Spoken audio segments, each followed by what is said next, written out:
questão número 10 é sobre polinômios, ou também pode chamar de função polinomial. Então a gente tem aqui um polinômio de terceiro grau. Quer que você encontre o valor de k para essa condição aqui. Tá, só que tem que tomar cuidado com um detalhezinho aqui, que essa questão ela não é só de polinômios, ela também é uma questão de teoria dos números, porque ela fala nisso aqui, ó.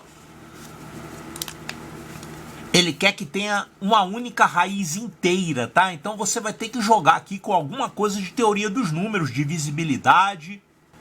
Enfim, não é só pensar em números reais. Tá, então é para encontrar todos os números inteiros. K, tá vendo? Inteiros.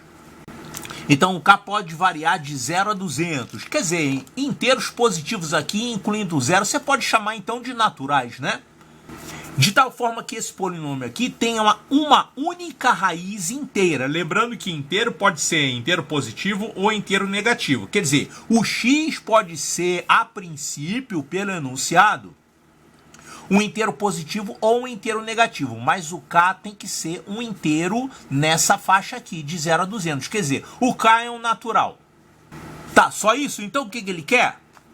Ele quer achar os números inteiros k de tal forma que esse polinômio tenha uma única raiz inteira. E também ele quer que você encontre as raízes correspondentes. Então esse problema fala sobre um polinômio de terceiro grau, ou se você preferir falar, uma função polinomial do terceiro grau, e envolve também raízes. Olha só. Não é obrigatório você fazer o desenho para resolver isso, mas você sabe que o desenho sempre ajuda, né? Claro, você pode somente colocar aqui os cálculos e trabalhar com álgebra, sair rachando. Agora, sempre que você pode, é bom você fazer o desenho. Olha só, como que é o gráfico de uma função polinomial do terceiro grau? A função polinomial do terceiro grau, genericamente, é assim, né? Alguma coisa desse tipo? Essa voltinha aqui, ela poderá ter ou não, ela poderá ser alguma coisa assim, ó. Isso aqui vai depender dos coeficientes. O fato do gráfico ser assim ou assim vai depender dos coeficientes que você tem. Por exemplo, se você tiver um valor de k diferente, esse k aqui está representando o termo independente. O que faz o termo independente numa função do terceiro grau? Aliás, em qualquer função. Ele faz o gráfico se deslocar mais para cima ou mais para baixo. Então, por exemplo, digamos que você tenha o gráfico assim, desse jeito, e você tenha os eixos coordenados assim. Nesse exemplo aqui que eu desenhei, nós temos aqui, ó, 3 raízes para essa função polinomial. Aqui não vai ter como ter 3 raízes, né? Não importa onde estão os eixos coordenados nesse gráfico, você sempre vai ter apenas uma raiz. Então esse gráfico aqui está mostrando um exemplo em que você tem 3 raízes reais de uma função do terceiro grau. Você pode ter uma outra situação assim, ó. Nesse caso aqui, temos apenas uma raiz real. Então olha só, se você variar o valor do termo constante, fazendo o gráfico se deslocar para baixo, você vai chegar numa situação em que você tem apenas uma raiz real, tá vendo? E você vai ter 2 raízes imaginárias. Agora, dependendo também do valor do termo independente, você pode ter essa voltinha aqui tangenciando o eixo x, assim, ó. O que a gente pode dizer sobre essa função polinomial do terceiro grau aqui? Ela pode ter 2 raízes? Bom, na verdade ela tem 3 raízes. Essa aqui é uma raiz simples e aqui a gente tem uma raiz dupla. É isso aqui que acontece com a raiz dupla, aliás, de qualquer polinômio, não é só de terceiro grau, não. Se você lembrar da função do segundo grau, também tem isso, né?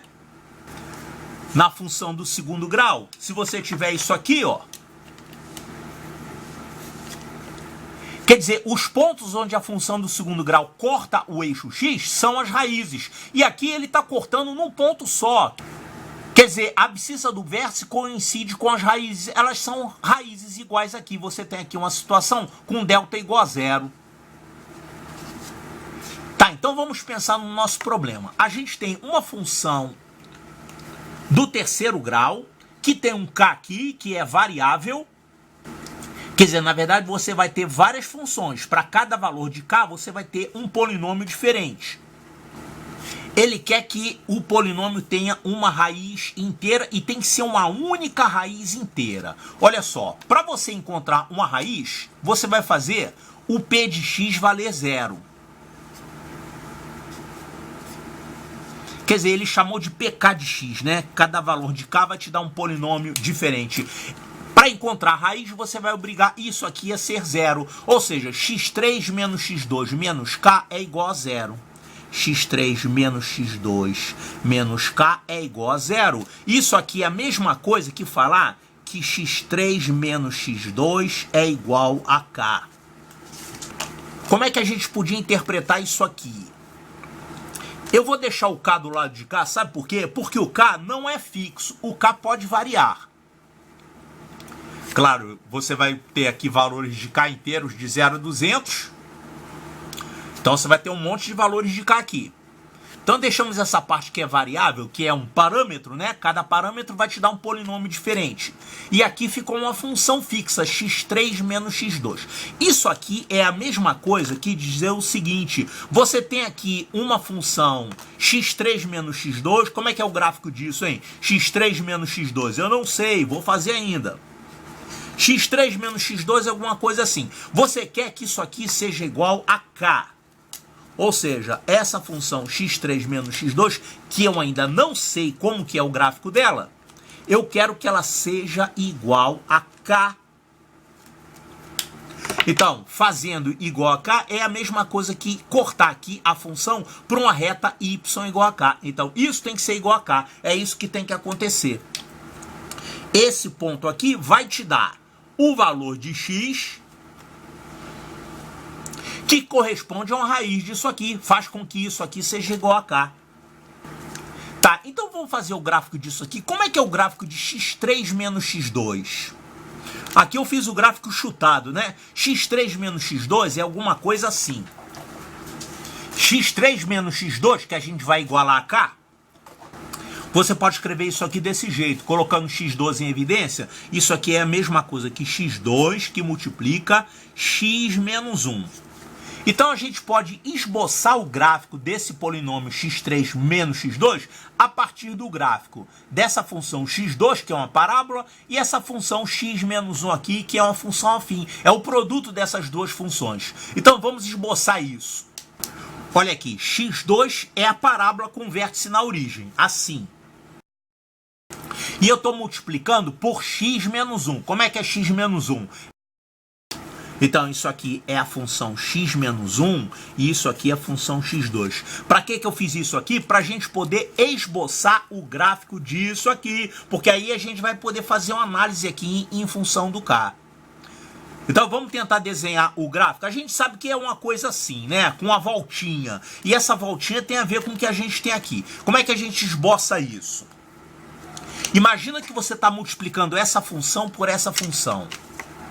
Claro, eu podia chegar aqui e tacar logo o gráfico para vocês e falar, é isso, mas vamos ver como é que a gente levanta isso. Olha só, aqui você tem uma função valendo 0 e a outra função valendo menos 1. O produto dessas duas funções vai dar 0, porque você tem um 0 aqui. Aqui também, essa função está valendo 0 para x igual a 1, não é isso? Então esse aqui é o x igual a 1. Essa função vale 0. E essa aqui vale quanto? X ao quadrado vale 1. Tá, então o produto dessa por essa vai te dar 0 também. Então essa função produto, ela passa por aqui e ela passa por aqui. E você sabe que ela faz uma voltinha. Como é que essa voltinha vai se comportar aqui? Olha só. Para valores acima de 1, essa é positiva e essa é positiva também. Então a função do terceiro grau, ela vai ser positiva aqui nessa região. Agora nesse trecho aqui, entre 0 e 1, o que vai acontecer? Esse produto vai dar 0, como a gente viu, e você vai estar multiplicando um número positivo, que é essa função, por um número negativo. Positivo vezes negativo vai dar um resultado negativo. Então, a função produto, que é essa, ela vai ser negativa aqui nesse trecho. Deixa eu colocar assim, é negativo. E aqui 0, 0. E nesse trecho aqui, para x menor do que zero, você vai estar multiplicando um número positivo por um número negativo. Então, esse resultado vai ser negativo. Sendo assim, como que é essa função produto? A gente sabe que ela tem esse aspecto. Então, levando em conta que ela é zero aqui, que ela é zero aqui, que ela aqui é positiva e aqui é negativa. Olha só, negativa e negativa, é isso aqui que acontece. Quando você tem a função que é negativa e negativa, antes e depois de uma raiz, essa raiz é uma raiz dupla. É exatamente isso aqui que acontece. Então, o produto dessas duas funções vai ser isso aqui, ó, aproximadamente. Ela vem negativa, aqui tem uma raiz dupla, então vai tangenciar o eixo x, aí ela vira negativa, negativa, negativa, ela tem que ser zero aqui. Então ela vai cruzar o eixo x nesse ponto. E aí daí em diante ela vira positiva assim. Então ela vai fazer isso aqui. Então, esse gráfico aqui é o gráfico da função y é igual a x3 menos x2. É isso aqui. Agora, essa função polinomial que eu desenhei aqui é a função polinomial do problema? Não. É uma função parecida que eu vou usar ela para me ajudar a resolver o problema. O que o problema quer é que você encontre raízes disso aqui. O que é uma raiz disso? Uma raiz desse polinômio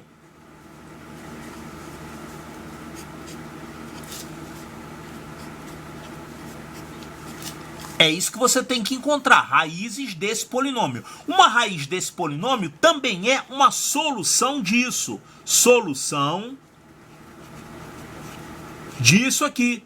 x3 menos x2 é igual a k. Então eu troquei isso por isso.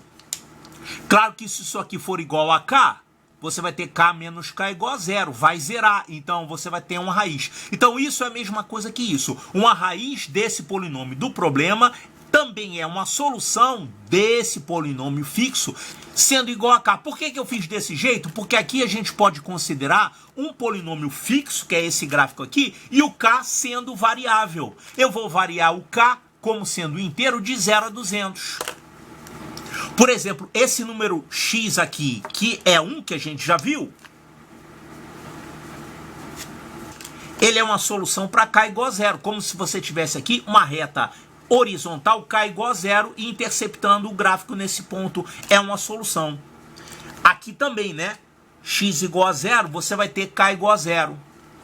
Então, imagina uma reta k igual a zero, cortando essa aqui, cortando o gráfico.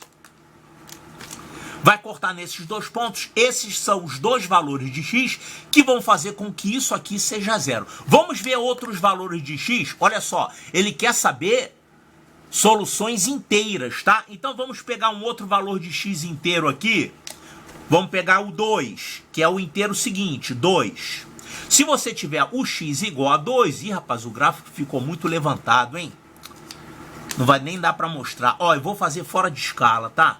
Eu vou fazer esse 2 mais para cá.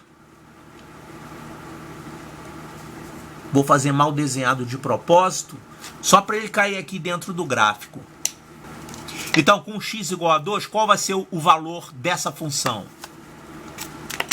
Para x igual a 2, isso aqui vai ficar 8 menos 4, vai dar 4. O que quer dizer isso aqui? Quer dizer que se você tiver isso aqui com k igual a 4, ou seja, x3 menos x2 menos 4 é igual a zero, você vai ter uma solução x igual a 2. Ou seja, x igual a 2 é uma raiz inteira desse polinômio para k igual ao inteiro 4. Agora eu pergunto, será que tem um outro k aqui nessa faixa entre 0 e 4 que te dê também uma solução inteira? O que você acha? Se eu pegar um k inteiro aqui qualquer, digamos que você pegue ali 2, k igual a 2. Se você fizer k igual a 2, você vai ter uma solução inteira? Não. Por quê? Porque aqui é um inteiro, aqui é o próximo inteiro. Esse número aqui não é um inteiro, está compreendido entre 1 e 2. Ele é um número aí real qualquer.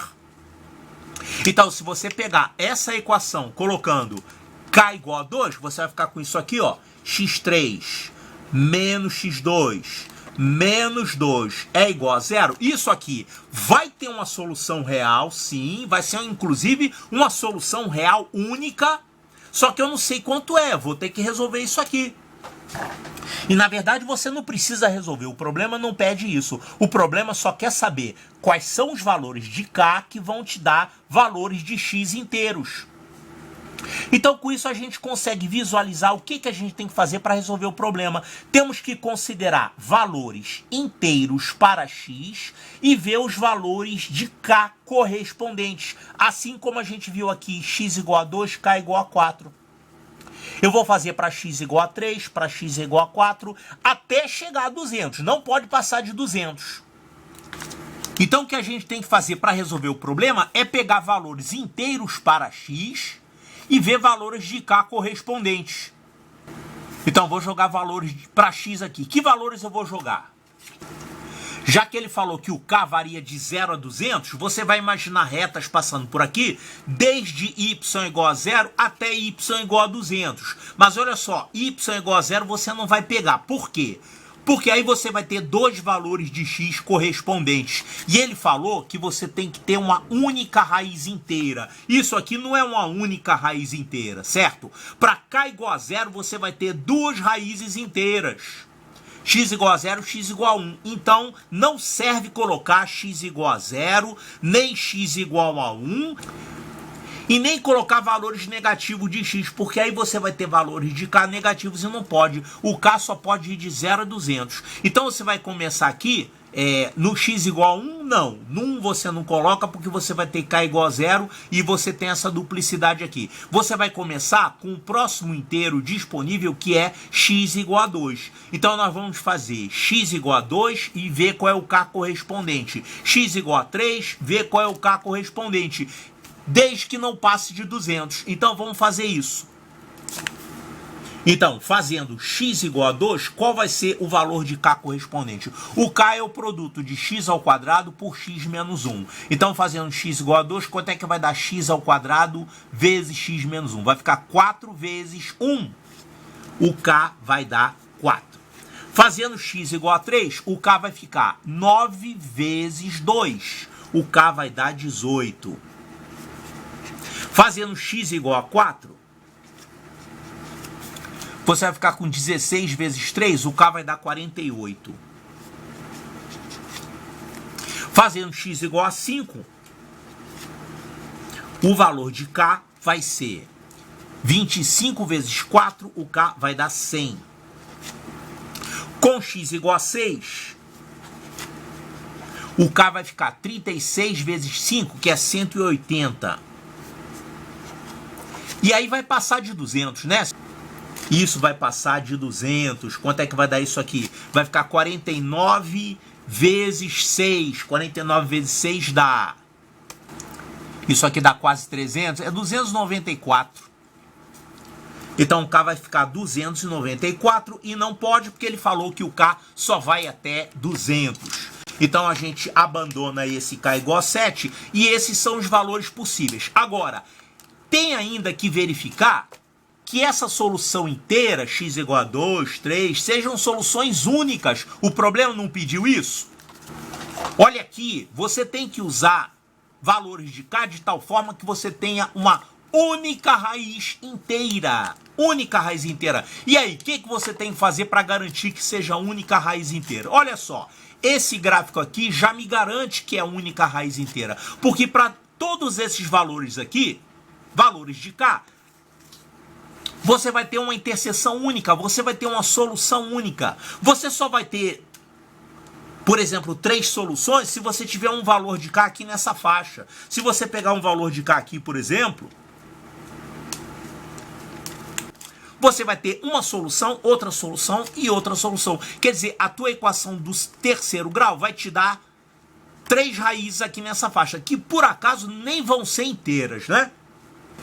Então, abaixo abaixo desse ponto de tangência, você vai ter também uma única solução, e acima desse ponto de tangência, também você vai ter aqui uma única solução. Para qualquer valor de K, a solução vai ser única. Então a gente já garantiu que ela seja inteira, e isso aqui garante que ela vai ser única. Então você não precisa ainda testar se é única, tá? Como é que você testaria se é única? Não precisa fazer isso, mas se você fosse testar, você ia pegar o polinômio, por exemplo, testar se essa solução aqui é única. Você ia ter que pegar o polinômio para K igual a 180, aí você ia ter que fazer a divisão por x menos 6, ia ficar um polinômio do segundo grau e você ia ter que mostrar que esse polinômio do segundo grau não tem soluções inteiras, não tem raízes inteiras. E, aliás, na verdade, não vai ter raízes reais, porque quando você tem uma situação dessa, aqui nesse trecho, você vai ter uma solução real e as outras duas soluções vão ser imaginárias. Então, isso já garante que as soluções dessas situações aqui são soluções únicas. Então, já estou atendendo ao que o problema pediu. Tem que escrever isso lá na argumentação, tá? Senão você perde um pontinho lá na hora. Então, qual é a resposta do problema?